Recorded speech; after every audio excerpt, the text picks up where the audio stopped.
everyone is looking forward to. The Chiefs and the Cowboys. What's our opening statement? Greeny, the record for the most viewed regular season game in NFL history is 42 million Giants-Cowboys in 2021. There is talk that this game between America's team, the Cowboys, and the world's team, the Chiefs, could hit 50 million viewers on CBS Thursday afternoon.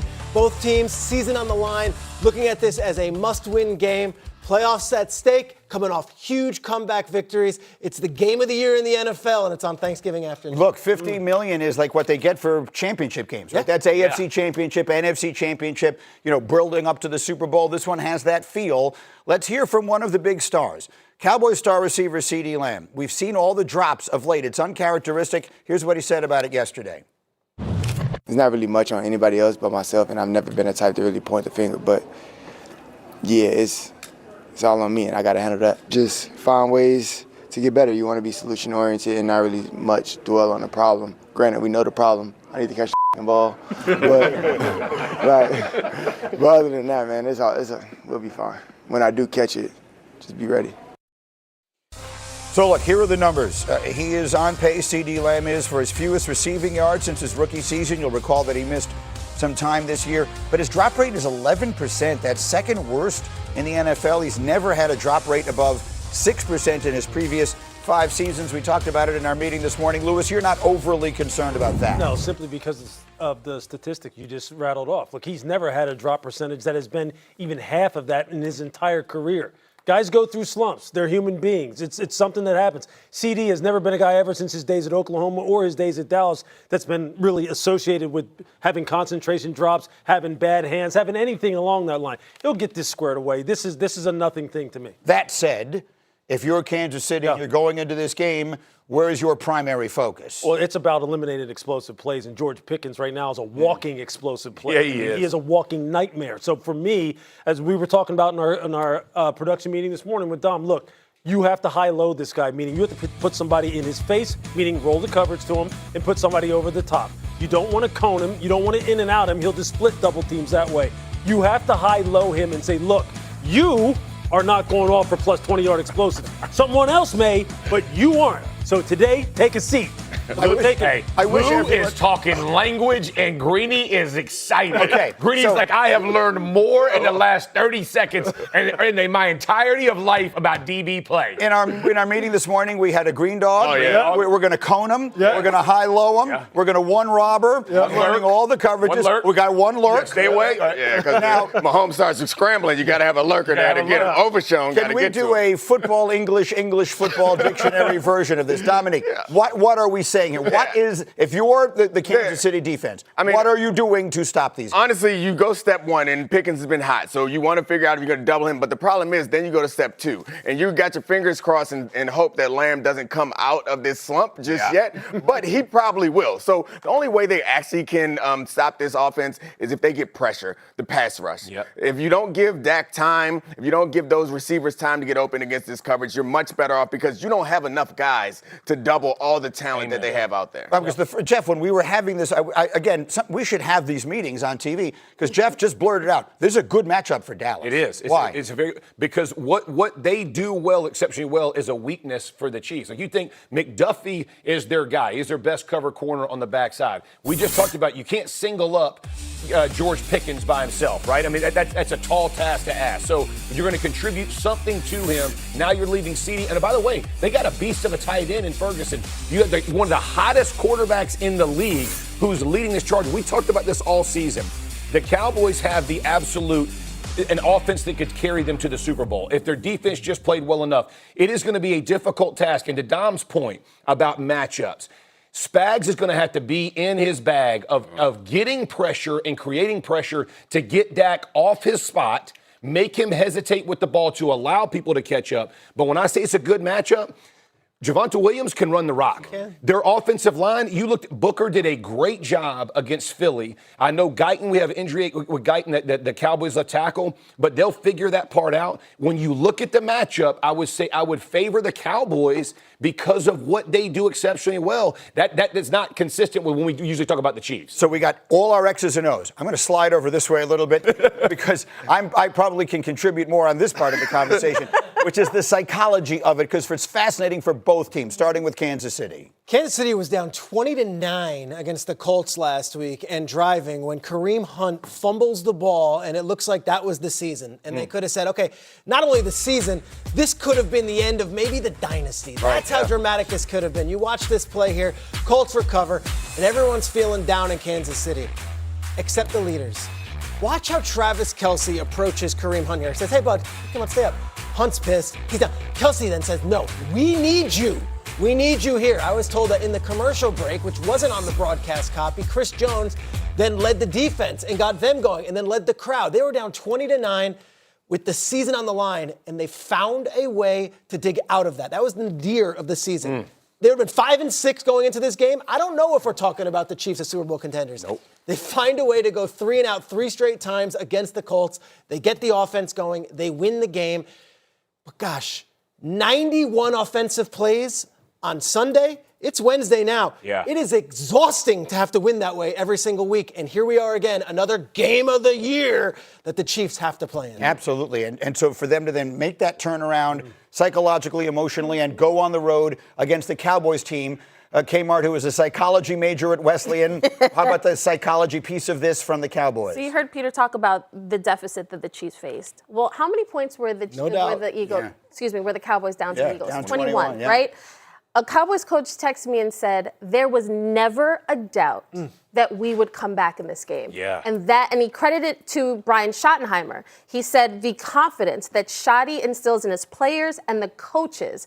We knew we were coming back. We kept saying just one play at a time. And guess what happened? This is a Cowboys team that is coming to this game very confident.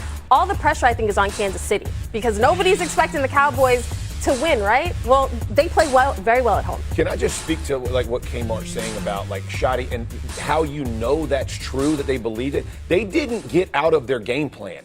They kept running the football. They allowed the game to come in. If you've watched Cowboy games of past, that would have been an implosion. Those dudes just stayed the course. After the 3 minutes in the second quarter, the defense locks up Philly. I mean, when you say special moments in seasons and like defining moments, that was a defining moment. And to her point, Shoddy, it didn't look like he was shaking, which is hard to do in the NFL down 21. Both these teams faced that a week ago. They've got to turn around and play again tomorrow. We got to win every game at this point. And the Philly game doesn't mean anything right now. Nothing that's happened up to this point really means anything other than it's put us in the position to be must-win games. And so, as I said, we're not going to necessarily just go out there and do that on Thursday. That's through the week. And just the way that we prepare, the way that we're communicating, the way that we're taking the necessary steps to get our bodies right and to go out and to play our best game on a short week. We're grinding in here right now and getting the whole game plan in and making sure everybody's prepared and ready to go. But I think we're excited to get to go out there and play on Thanksgiving against a really good football team and the whole world watching. All right, so Mahomes leads the league with just over 270 passing yards per game. Dak Prescott right behind him, 267 yards a game. According to the Elias Sports Bureau, this will be the third ever Thanksgiving Day game between the top two players in passing yards per game. The others were in the 1950s. Doggy maybe remembers that. I don't know if the rest of us Bobby do. Lane. There you go. There you go. When it comes down to it, though, which quarterback needs to have the better game? Is it Mahomes or is it Dak Prescott? What do you think, Schrager? You know, I spoke with the NFL's head of broadcasting yesterday, Ani Bose, and Ani told me that the #1 rated regular season game of all time was the Giants and Cowboys a few years ago on Thanksgiving, and 42 million Americans watched. They're expecting 50 million people will be watching this game. The stakes are so high because both seasons are on the line. I have a long history with Patrick Mahomes and Andy Reid in big games. This is just another game for them.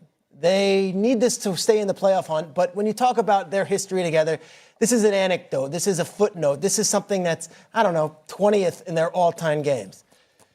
Dak Prescott and Brian Schottenheimer, this might be the biggest game of their lives right now. And I know Dak has played in playoffs, but when you're talking about a team whose season was all but done and dusted after that Monday night loss to Arizona 3 weeks ago, and has now been revived and rejuvenated, and we're talking about the Cowboys potentially going on an all-time run, Dak Prescott needs to step up, and Dak Prescott needs to answer the call. He's done it the last 2 weeks. Raiders game coming off what was one of the all-time tragedies that this group will go through, a real-life situation with Marshawn Nealon in which they came back and responded by looking like a team that couldn't be stopped against a defense that hasn't stopped anyone. And then last week, down 21 points, finding a way and not wavering, not going into the corner. They found a way to respond and get 24 points and beat the Eagles in what was Dak's biggest regular season win, I think, of his career. Now you're talking 50 million people watching. America's team, the Cowboys, versus the world's team, the Chiefs. Mahomes and Andy Reid staring at you in the barrel of a gun. And then you've got here Dak Prescott. I believe it's on Dak. We did a top 10 list on this very network before the season started. And Stephen A., you were in on all these shows. And we dissected that top 10 list. It was Jeremy Fowler, a reporter here at ESPN, pulled 50 different decision makers, and they made a top 10 quarterbacks list in the league. Dak Prescott wasn't included on the list and didn't even get mentioned on these shows. Dak Prescott, the moment is yours. 50 million people watching, go on Thanksgiving Day. Okay, so Dak Prescott for Strager. What do you think, Shay, move out the way, because I need to make sure I got an angle right at Peter Schrager here right now. I mean, what the hell was that? You sounded like you were in a therapy session. You sounded like you lost your best friend and you're sitting down with a therapist and you're talking to, this is America. There's 50 million plus people watching a football game, right? Listen, what the hell was that? Here's the deal. Patrick Mahomes is the answer to this question. And I'm going to tell you why he's the answer to this question. Because as we look at the Dallas Cowboys ascending, of course, Pickens, CeeDee Lamb, their level of production is contingent upon Dak Prescott. We understand that. But we also see Quinnen Williams balling. We also see the changes that have taken place in their defense since Williams, since Logan Wilson, since Overshown has come back. We've seen the Dallas Cowboys elevating collectively. And we deduced even a... Cowboys Nation, welcome back to Cowboys Nation Report. And today, the countdown is over because everything now shifts to the game the entire country is waiting for. Cowboys versus Chiefs. A Thanksgiving showdown with playoff pressure dripping off every snap. This isn't just another matchup. This is the most watched stage of the NFL season, and Dallas steps into it carrying something they haven't had in a long time. Belief. Real belief. After climbing out of a 21-point hole against the defending champions, the Cowboys arrive with a new identity, one built on resilience, confidence, and a coach in Brian Schottenheimer who refused to let his team quit. Players said it themselves, there was never a doubt. And now that belief rolls straight into the national spotlight. Dak Prescott enters this game playing some of his sharpest football of the year. The timing, the poise, the leadership, everything Dallas needed from QB1, they're getting. And the connection with George Pickens has become one of the most dangerous weapons in the league. Pickens is no longer just a jump ball guy. He's dictating coverage, forcing defenses to break their structure, and giving Dallas matchup advantages they haven't had in years. And don't forget CeeDee Lamb. Yeah, the drops have been a story, but he owned it. No excuses, no blame shifting. And history shows one thing. When elite receivers acknowledge a slump, they usually explode right after. This could be the spark. But this game also belongs to the defense. Since adding Quinnen Williams and getting DeMarvion Overshown healthy, the Cowboys front has transformed. Osa Odigizua, Sam Williams, Clowney, everyone is benefiting from the gravitational pull that Quinnen brings inside. That shift has unlocked a pass rush that swallowed the Eagles for an entire half. But now comes the biggest test of the season, Patrick Mahomes. Kansas City survived the Colts because their stars refused to break. Kelsey rallied the offense. Chris Jones galvanized the defense. They climbed out of a late season grave with pure willpower, and that makes them dangerous. But here's the truth.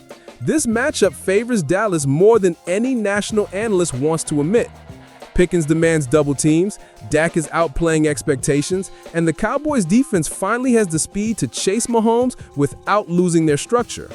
The only question now is simple. Can Dallas take the momentum they earned and turn it into the statement win that changes everything? Because the world will be watching. The numbers don't lie. Up to 50 million people could tune in. This is the biggest regular season stage of the year, and the Cowboys walk in with belief, momentum, and a chance to shock the NFL. Cowboys Nation, it's Dallas, It's Kansas City, it's Thanksgiving, and it's time. This is Cowboys Nation Report.